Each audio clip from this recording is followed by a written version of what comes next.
दोस्तों, क्या आपको पता है कि हनुमान जयंती का त्योहार भारत में 2 बार मनाया जाता है? जी हाँ, आपने बिल्कुल सही सुना।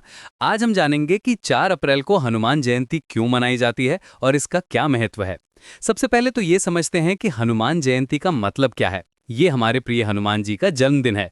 लेकिन यहाँ एक दिलचस्प बात है, अलग-अलग राज्यों में ये अलग-अलग दिनों पर मनाई जाती है। उत्तर भारत में ये चैत्र पूर्णिमा पर मनाई जाती है, जो अक्सर अप्रैल महीने में आती है। वहीं दक्षिण भारत में ये मार्गशीर्ष महीने में मनाई जाती है। अब सवाल यह है कि 4 अप्रैल की तारीख कैसे तय हुई। दरअसल हिंदू कैलेंडर के अनुसार चैत्र पूर्णिमा का दिन हर साल अलग तारीख पर आता है। कभी ये मार्च के अंत में आती है, कभी अप्रैल की शुरुआत में। जब ये 4 अप्रैल को पड़ती है तो उस साल हनुमान जयंती इसी दिन मनाई जाती है। ये खगोलीय गणना पर आधारित होती है और चांद्र कैलेंडर की वजह से हर साल बदलती रहती है। हनुमान जी का जन्म कैसे हुआ, ये कहानी भी बहुत रोचक है। माता अंजना और केसरी के घर में हनुमान जी का जन्म हुआ था, लेकिन वे वायुदेव के पुत्र भी कहलाते हैं। कहा जाता है कि हनुमान जी का जन्म सूर्योदय के समय हुआ था, इसीलिए हनुमान जयंती के दिन सुबह सुबह से ही मंदिरों में विशेष पूजा शुरू हो जाती है। ये समय बहुत पवित्र माना जाता है, क्योंकि सूर्य की पहली किरणें हनुमान जी के जन्म की याद दिलाती हैं।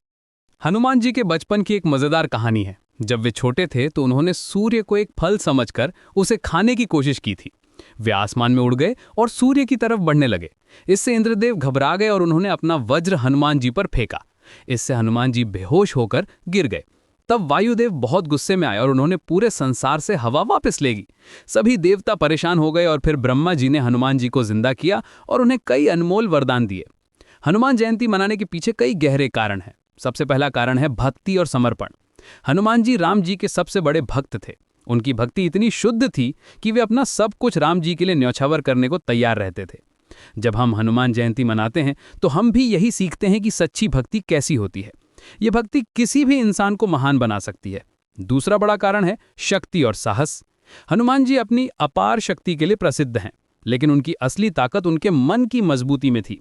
जब सीता जी को ढूंढने के लिए समुद्र पार करना था तो हनुमान जी ने बिना डरे ये काम किया था। उन्होंने एक ही छलांग में पूरे समुद्र को पार कर लिया था।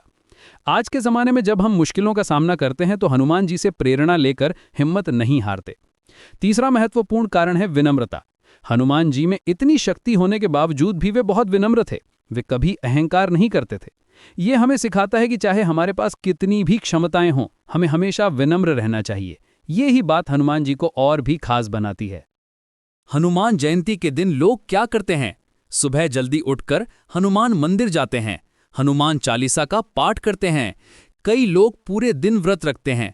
मंदिरों में भंडारे होते हैं, जहां सभी को प्रसाद मिलता है। कुछ जगहों पर हनुमान जी की विशाल झांकियां भी निकाली जाती हैं। भक्त लोग मिलकर भजन कीर्तन करते हैं और पूरा माहौल भक्ति से भर जाता है। एक खास बात यह है कि हनुमान जी को सिंदूर बहुत प्रिय है। कहानी यह है कि जब हनुमान जी ने सीता जी को माथे पर सिंदूर लगाते देखा तो उन्होंने पूछा कि ये क्यों लगाती हैं। सीता जी ने बताया कि इससे राम जी की लंबी उम्र होती है। ये सुनकर हनुमान जी ने अपने पूरे शरीर पर सिंदूर लगा लिया ताकि राम जी हमेशा जीवित रहें। इसीलिए हनुमान जयंती के दिन भक्त हनुमान जी को सिंदूर चढ़ाते हैं। ये प्रेम और भक्ति का अद्भुत उदाहरण है। आज के समय में हनुमान जयंती की प्रासंगिकता और भी बढ़ गई है। जब हमारे जीवन में तनाव और परेशानियां होती हैं तो हनुमान जी की पूजा से मन को शांति मिलती है। उनसे प्रेरणा लेकर हम अपनी समस्याओं का डटकर सामना कर सकते हैं। आधुनिक जीवन की चुनौतियों में हनुमान जी का साहस हमारा मार्गदर्शन करता है। हनुमान जी को संकट मोचन भी कहा जाता है, यानी संकट से मुक्ति दिलाने वाले। आज के युग में जब लोग अलग अलग तरह की मुसीबतों से घिरे रहते हैं तो हनुमान जी की भक्ति से उन्हें सहारा मिलता है। वे हर समस्या का समाधान दिखाते हैं और हमारे अंदर नई ऊर्जा भरते हैं। तो दोस्तों, यही है हनुमान जयंती का असली महत्व। ये सिर्फ एक त्योहार नहीं है, बल्कि हमारे जीवन में सकारात्मक बदलाव लाने का एक माध्यम है। जब भी 4 अप्रैल या कोई और दिन हनुमान जयंती आए तो याद रखिए कि ये दिन हमें भक्ति, शक्ति, साहस और विनम्रता सिखाता है। जय हनुमान।